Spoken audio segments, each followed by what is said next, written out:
नमस्कार श्रोताओं। जीवन चलते रहने का नाम है और गतिशीलता ही हमें निर्जीव वस्तुओं से भिन्न बनाती है। वाहन और उनसे मिलने वाली गति ने हम मनुष्यों को जो चलते रहने का विशेष गुण दिया है, वो हमें फायदे और नुकसान दोनों ही देता है। एक ओर जहां वाहनों के कारण दूरी कम हो गई है, वहीं दूसरी ओर जल्दी अपनी मंजिल तक पहुंचने की चाहत ने सड़क पर होने वाली दुर्घटनाओं की संख्या में वृद्धि कर दी है। मानवीय संवेदनाओं में आने वाली कमी के कारण हिट एंड रन के मामले बढ़ते जा रहे हैं। आज कानून की बात में नवीन टक्कर मारकर भागने से संबंधित मोटरयान दुर्घटना पीड़ित प्रतिकर योजना 2022 की जानकारी आपको देने जा रहे हैं। इस विषय पर हमसे बात करेंगे Shri Ravindra Kumar Sao, assistant legal aid defence council system, Raigarh. नमस्कार सर। नमस्कार मैडम। स्वागत है आपका। सर, सबसे पहले हम ये जानना चाहेंगे कि हिट एंड रन के संबंध में कानून बनाने की आवश्यकता क्यों पड़ी? जैसा कि आप देख रहे हैं कि वर्तमान में मोटर दुर्घटना के रोज ही नए मामले आ रहे हैं जी। ऐसा कोई भी दिन नहीं है जब समाचार पत्र में किसी न किसी के मोटर दुर्घटना के कारण घायल होने या मृत्यु होने की खबर नहीं आई हो। ऐसी परिस्थिति में जबकि मोटर दुर्घटना लगातार बढ़ रहे हैं, मोटर दुर्घटना से होने वाले घायल या मृत हो जाने पर उनके परिवार वालों को सहायता देने के लिए मुआवजा योजना 2022 बनाने की आवश्यकता पड़ी। जी, तो सर हम मोटर दुर्घटना किसे कहेंगे? मैडम, मोटर दुर्घटना, हिट एंड रन मोटर दुर्घटना ऐसे दुर्घटना होते हैं जी। जिसमें ऐसा कोई वाहन जो कि दुर्घटना कर दे और उसके बाद वहां से भाग जाए और उस वाहन की पहचान नहीं हो पाती कि किस वाहन ने दुर्घटना कारित किया है, तो ऐसे दुर्घटना को हम हिट एंड रन मोटर दुर्घटना के अंतर्गत रखते हैं। अच्छा। क्या है, जैसा कि समय बदल रहा है, कम उम्र के बच्चे भी अब वाहन चला रहे हैं, तो वाहन चलाने समय उनसे होने वाली गलतियों के कारण, असावधानियों के कारण, नशे के कारण, नींद में होने के कारण या लगातार लंबे समय से वाहन चलाने के कारण या तेजी या लापरवाही से वाहन चलाने के कारण, छोटे से वाहन में उसकी क्षमता से अधिक सवारियां बैठाने या भारी सामान ले जाने के कारण भी दुर्घटना हो रहे हैं। जी बिल्कुल। कभी कभी ऐसा होता है कि पीड़ित की स्वयं की भी लापरवाही होती है या वाहनों में कोई तकनीकी खराबी हो, सड़कों की खराब दशा हो या यातायात के संकेतों को न देख पाने के कारण भी दुर्घटना हो जाता है। जी। कुछ मामलों में जिसमें दुर्घटना हो जाता है और दुर्घटना के पश्चात दुर्घटना करने वाले वाहन वहां पर घायल को उसी अवस्था में छोड़कर भाग जाते हैं, इन्हीं के संबंध में हिट एंड रन मोटर दुर्घटना के संबंध में कानून बनाए गए हैं। जी सर, इस संबंध में क्या कानूनी प्रावधान है? वर्तमान में भारतीय न्याय संहिता 2023 1 जुलाई 2024 से लागू हो चुका है, जिसकी धारा 106 की उपधारा 2 में ये प्रावधान किया गया है कि जो कोई भी व्यक्ति किसी व्यक्ति की मृत्यु लापरवाही से यान चलाकर करेगा या घटना के तुरंत बाद पुलिस अधिकारी या मजिस्ट्रेट को रिपोर्ट किए बिना वहां से भाग जाएगा, तो उसे किसी भी भांति के कारावास से, जिसकी अवधि 10 वर्ष तक की हो सकेगी, और जुर्माने से भी दंडित किया जाएगा। इसके साथ ही इसमें मुआवजा योजना भी बनाया गया है मैम। जी। सड़क परिवहन और राजमार्ग मंत्रालय ने 25 फरवरी 2022 में एक अधिसूचना जारी किया है। इस अधिसूचना का नाम है नई हिट एंड रन मोटर दुर्घटना मुआवजा योजना 2022। जी। ये योजना दुर्घटनाओं से पीड़ितों को मुआवजा प्रदान करने के लिए एक नई योजना बनाई गई है। ये योजना पहले से लागू सोलिसियम योजना 1989 के स्थान पर आई है, जिसका उद्देश्य ये है कि ज़्यादा से ज़्यादा लोगों को लाभान्वित किया जा सके। साथ ही जो पुराने योजना में, सोलिसियम योजना 1989 में मुआवजे की जो राशि थी उसे बढ़ाई गई है। पहले यह राशि मृत्यु की दशा में 25,000 रुपये और गंभीर चोट की दशा में 12,500 रुपये हुआ करता था। वर्तमान में हिट एंड रन मोटर दुर्घटना मुआवजा योजना 2022 में इसे बढ़ा दिया गया है और मृत्यु की दशा में अब 2 लाख रुपए और गंभीर चोट की दशा में 50,000 रुपये देने का प्रावधान किया गया है। जी रविंद्र जी, अब हम ये जानना चाहेंगे कि इस योजना के तहत मुआवजे के लिए आवेदन कहाँ प्रस्तुत करना है, और साथ ही हम चाहेंगे आप ये भी बताएं कि ये आवेदन हम कैसे प्राप्त करेंगे, कहाँ से? जी, बहुत ही अच्छा प्रश्न है मैडम।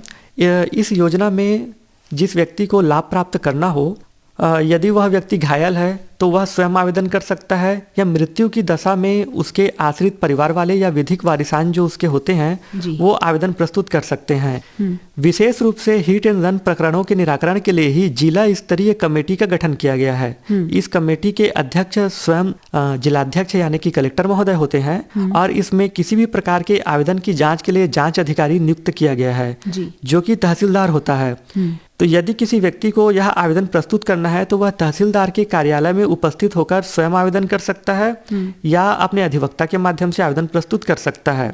जी। इस आवेदन को प्राप्त करने के लिए सड़क परिवहन और राजमार्ग मंत्रालय के वेबसाइट में 25 फरवरी सन 2022 की अधिसूचना और वहां अपलोड की गई है। उस अधिसूचना के पीछे में आवेदन पत्रों का प्रारूप दिया गया है जिसे आसानी से इंटरनेट से डाउनलोड किया जा सकता है। साथ ही ये फॉर्म स्वयं तहसीलदार के कार्यालय में भी उपलब्ध होता है, जिसे आप वहां से भी प्राप्त कर सकते हैं। इस प्रकार चाहे तो आप इंटरनेट के माध्यम से इस आवेदन को प्राप्त कर सकते हैं या आप चाहें तो तहसीलदार के कार्यालय से भी इस आवेदन को प्राप्त कर सकते हैं। बहुत सरल शब्दों में सर आपने समझाया। सर, मुआवजे के लिए कौन कौन से दस्तावेज प्रस्तुत करना होता है?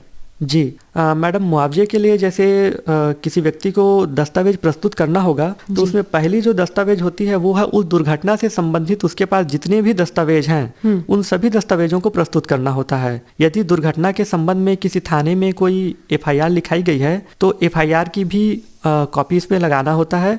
इसके साथ ही दुर्घटनाग्रस्त व्यक्ति जो होता है उसका यदि किसी हॉस्पिटल में इलाज हुआ हो तो उस इलाज से संबंधित जितने भी दस्तावेज हैं, बिल हैं, उन दस्तावेजों को भी यहाँ जमा करना होता है।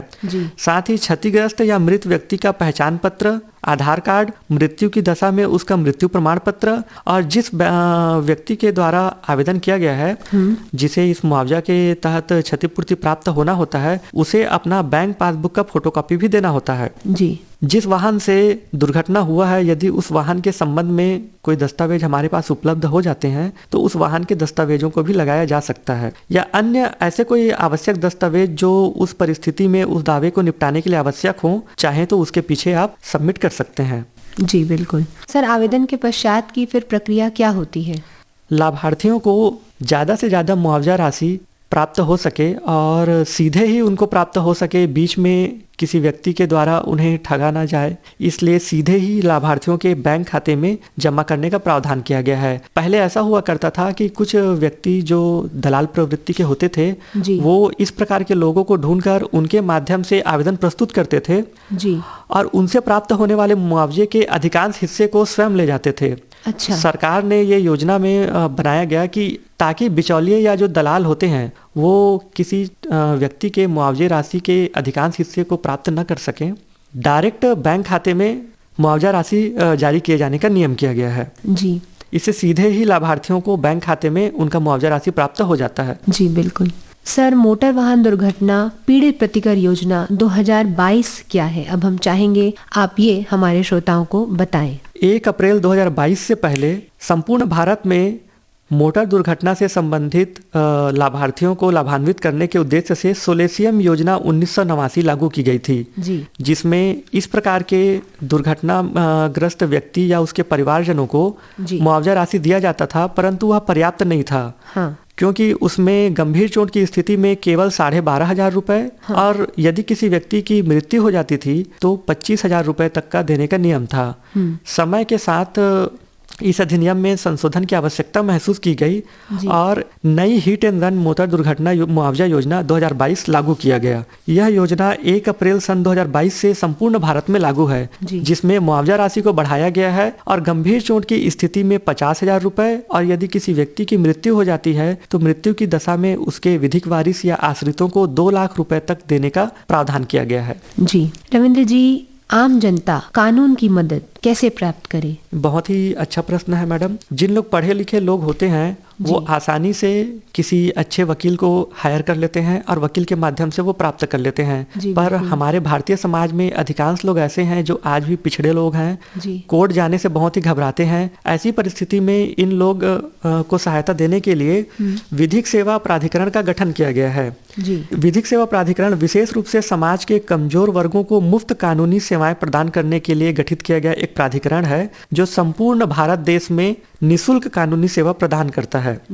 इसके लिए प्रत्येक जिले स्तर पर, तालुका स्तर पर, राज्य स्तर पर और राष्ट्रीय स्तर पर विधिक सेवा प्राधिकरण का गठन किया गया है। जी बिल्कुल। आप चाहें तो सीधे इनके कार्यालय में जा सकते हैं, कार्यालय से आप सहायता प्राप्त कर सकते हैं, परंतु कई लोग कार्यालय जाने से घबराते हैं, वो कार्यालय नहीं जाना चाहते, तो इन लोगों के लिए और भी सेवा में वृद्धि करने के उद्देश्य से वेबसाइट डिजाइन किया गया है। आप चाहें तो इंटरनेट के माध्यम से वेबसाइट में सीधे आवेदन प्रस्तुत कर सकते हैं। इसके अलावा एक हेल्पलाइन नंबर जारी किया गया है, जो कि नालसा की एक नई स्कीम है, नालसा हेल्पलाइन 15100 जी 15100 ये हेल्पलाइन नंबर है। इस हेल्पलाइन नंबर के माध्यम से आप निःशुल्क किसी भी प्रकार की कानूनी सहायता या जानकारी प्राप्त कर सकते हैं। ये 24 घंटे हफ्ते के 7 दिन खुली रहती है। इसमें विशेषज्ञों को नियुक्त किया गया है, जो आपको विशेष रूप से आपके सारे समस्याओं का, आपके सवालों का जवाब देंगे, समस्याओं का समाधान करेंगे। जी सर, आम जन को न्याय दिलाने में लोक अदालत की क्या भूमिका है? मैडम, जैसे कि नाम से स्पष्ट है, लोक अदालत का मतलब होता है लोगों की अदालत, या जिसे हम जनता की अदालत भी कहते हैं। लोक अदालत का उद्देश्य होता है कि न्यायालय के बाहर ही लोगों के विवादों को आपसी समझौता से, सुलह समझौता से निपटारा कर दिया जाए। इसके सबसे ज्यादा लाभ इसलिए है कि यदि कोई सामान्य न्यायालय में कोई आवेदन प्रस्तुत करता है तो उस आवेदन के निराकरण में कई कई साल लग जाते हैं, पर लोक अदालत में तुरंत लोगों को न्याय मिलता है। ये लोक अदालत जो होता है, इसकी प्रक्रिया बहुत ही सरल होती है।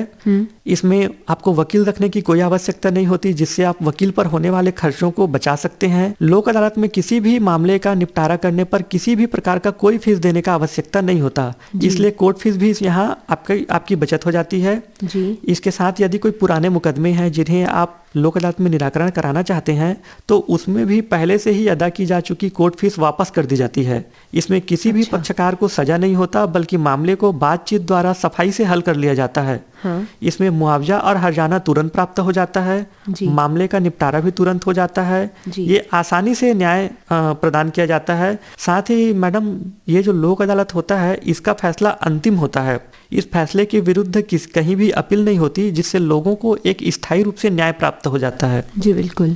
रविंद्र कुमार साव जी, आप हमारे श्रोताओं को बताएं कि वो और किस तरीके से कानून से जुड़ सकते हैं। नालसा का यूट्यूब चैनल है, जिसे आप आसानी से यूट्यूब में नालसा लिखकर सर्च कर सकते हैं। नालसा के यूट्यूब चैनल के माध्यम से समय समय पर नालसा के द्वारा आसान भाषाओं में लोगों को कानून के प्रति जागरूक करने के लिए वीडियो बनाकर डाले गए हैं, जिसमें आप बहुत ही सरल भाषा में कानूनी जानकारी प्राप्त कर सकते हैं। जी रविंद्र जी, हमारे श्रोता कानून की बात बड़े ही ध्यान से सुनते हैं और इसके लिए हमें प्रतिक्रिया भी देते हैं, तो अंत में आप हमारे श्रोताओं को क्या कहना चाहेंगे?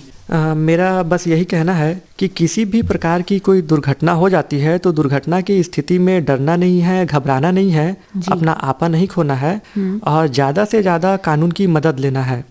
पुलिस आपकी सहायता के लिए है, इसलिए थाना जाने से भी नहीं डरना है। अगर आपको थाने में भी किसी प्रकार की कोई समस्या आती है तो वहाँ भी विधिक सेवा प्राधिकरण के पैरालीगल वॉलंटियर नियुक्त किए गए हैं, जो आपकी पूरी तरह से सहायता करेंगे। इसके अलावा किसी भी प्रकार के मन में सवाल होने की स्थिति में आप नालसा 15100 हेल्पलाइन में फोन करके आप अपने सवालों के जवाब प्राप्त कर सकते हैं। साथ ही जिला स्तर पर, तालुका स्तर पर, हर स्तर पर विधिक सेवा प्राधिकरण का गठन किया गया है, जिसके माध्यम से भी आप किसी भी प्रकार की कानूनी सहायता बिल्कुल निःशुल्क प्राप्त कर सकते हैं। इसमें आपको किसी प्रकार का कोई शुल्क देने की आवश्यकता नहीं है। जी बिल्कुल। रविंद्र जी, आप हमारे स्टूडियो में आए और आपने हमारे श्रोताओं को इतनी सारी जानकारी दी, इसके लिए आपका बहुत बहुत धन्यवाद। धन्यवाद मैडम। श्रोताओं, आज कानून की बात में हमें नवीन टक्कर मारकर भागना से संबंधित मोटर वाहन दुर्घटना पीड़ित प्रतिकर योजना 2022 की जानकारी मिली श्री रविंद्र कुमार साव जी से।